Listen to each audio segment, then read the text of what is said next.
KKMD 616화 터키 반응. 한국형 파워팩 끝내주는데? 알타이 사막 테스트 결과에 엄지를 내민 터키 정부와 파워팩 문제가 해결된 K2 흑표.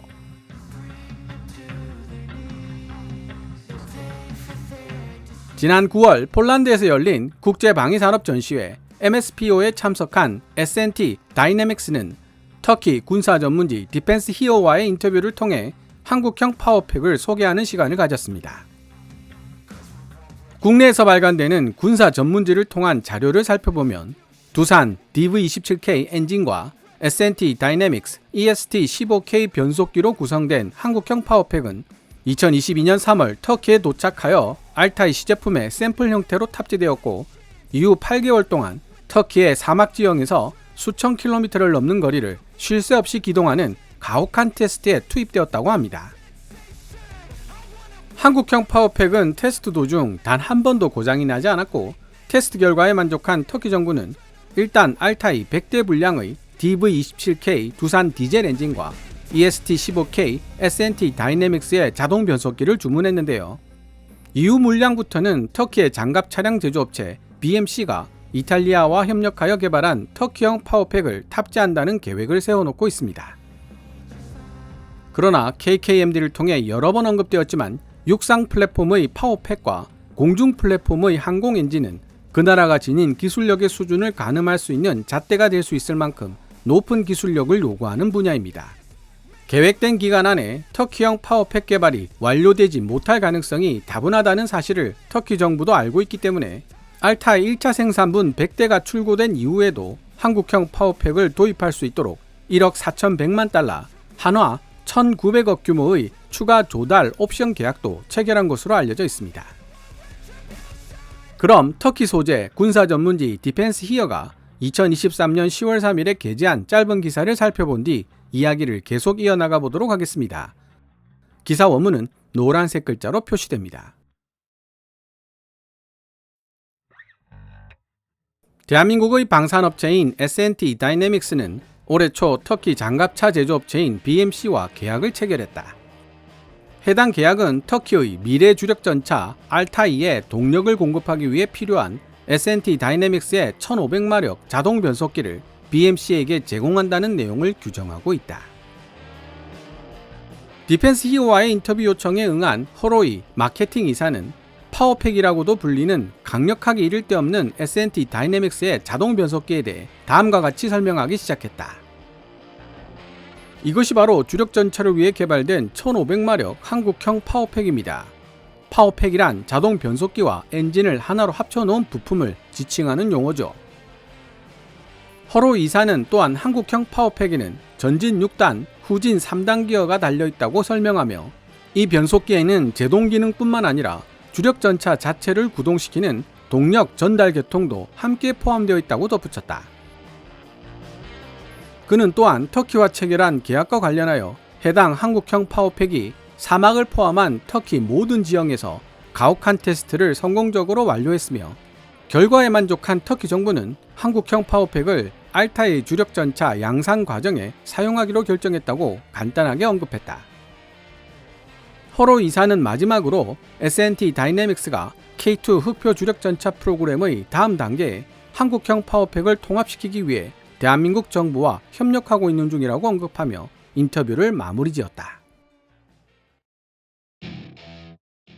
지금까지 터키 군사 전문지 디펜스 히어가 2023년 10월 3일 게재한 기사 High chances of seeing Korean power pack in Turkish Altai MBT. 터키 알타이 주력 전차에 탑재될 것이 거의 확실시되는 한국형 파워팩을 번역해 보았습니다. 디펜스 히어는 high chances, 즉 대단히 높은 가능성이라고 표현하고 있지만 현재 터키 알타이에 탑재 가능한 파워팩은 두산 DV27K 엔진과 S&T 다이내믹스의 EST15K 변속기 외에는 달리 찾아볼 수 없는 상황이기 때문에 확정된 것이라고 봐도 무방합니다. 2023년 5월 25일에 개최된 제154회 방위사업추진위원회는 2025년부터 2028년까지 1조 9,400억을 투입해 150여 대의 K2 표를 추가로 생산하는 것을 내용으로 하는 K2 전차 4차 생산 계획안을 의결했습니다. 방추인은 K2 흑표 4차 생산을 의결하면서 S&T 다이내믹스의 EST15K 변속기가 새로운 테스트를 통과한다면 4차 생산분에 탑재할 것이라는 내용도 함께 결정했죠. 국내 군사 전문가들은 제154회 방위사업추진위원회가 S&T 다이내믹스에 다시 기회를 주기로 결정한 배경에는 터키 사막 지형에서의 가혹한 테스트를 단 한 번의 고장도 없이 무난하게 통과하여 터키 수출에 성공했다는 사실이 크게 작용했을 것이라고 분석하고 있습니다. 여기서 흥미로운 점은 한국형 파워팩의 터키 현지 테스트 결과를 지켜본 방위사업청이 예전에 문제를 일으켰던 변속장치와 제동장치 등의 현저한 성능 개선이 이루어진 것으로 판단하고 있다는 사실입니다. 방위사업청은 먼저 320시간의 변속기 내구도 검사를 시행하고 DV27K 디젤 엔진과 결합된 파워팩을 탑재한 시험용 전차가 3200km의 거리를 문제없이 주행한다면 EST15K 변속기를 K2 흑표 4차 생산분에 탑재하겠다고 발표했습니다. 방위사업청이 이전 한국형 파워팩 테스트에서는 독일산 파워팩과 동등한 9600km의 주행거리를 요구했었다는 사실을 떠올려 본다면 꽤 큰 태도 변화가 있는 셈입니다. 실제로 EST15K 변속기로 구성된 한국형 파워팩은 7110km를 넘어가는 시점에서 이상이 발견되었는데 당시 일부 군사 전문가들은 독일과 같은 9600km의 주행거리를 요구하는 것은 지나치게 높은 허들이라고 비판하기도 했었습니다. 결과적으로는 방위사업청이 그러한 비판을 수용했다고 볼 수도 있다는 뜻이죠.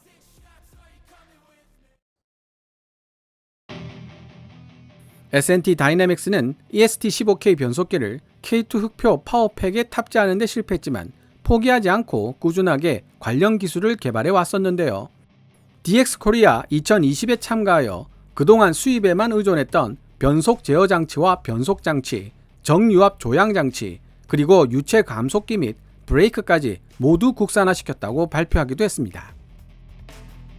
S&T 다이내믹스의 EST15K 변속기를 탑재한 파워팩을 폴란드 수출형 K2PL이나 중동 수출형 K2 흑표에 도입할 가능성에 대해 현대 로템 관계자는 한국형 파워팩의 터키 수출 성공은 신뢰성을 입증함과 동시에 사막 환경에서의 철저한 테스트를 이미 거쳤기 때문에 중동 수출에 필요한 별도의 환경 테스트를 생략할 수 있다는 사실을 의미한다. 가격만 적정하다면 사용하지 않을 이유가 없다며 긍정적인 태도를 보였다고 합니다. S&T 다이내믹스 관계자도 현대 로템에 대해 대규모 생산이 점쳐지는 K2 흑표인 만큼 독일산 파워팩보다 저렴한 가격을 제시할 수 있을 것이라고 화답했고요. 한 가지 문제는 한국형 파워팩을 탑재한 터키 주력 전차 알타이가 K2 흑표와 경쟁 구도를 만들 수도 있다는 우려인데요. 해외 매체 메자미디아는 2023년 4월 24일 기사를 통해 알타이의 대당 가격이 1375만 달러, 현재 환율로 약 186억 정도이며 세계에서 가장 비싼 주력 전차 중 하나라고 보도했습니다. K2 흑표에 사용된 기술을 기반으로 하고 있는 알타이는 15년이라는 시간을 투자했지만 단 2대의 시제품만 생산할 수 있었다는 말도 덧붙이고 있죠. 그에 비해 대한민국 K2 흑표의 대당 가격은 1차 생산 당시 850만 달러, 현재 환율로 115억 정도인데요. 지금까지 400대 가까이 생산되었고 폴란드에 수출되는 K2 흑표 GF 수량까지 합쳐진다면 규모의 경제로 훨씬 더 저렴한 비용에 생산이 가능할 것입니다. 세계에서 가장 비싼 전차라는 타이틀은 이제 더 이상 K2 흑표에 어울리지 않게 되었다는 뜻입니다.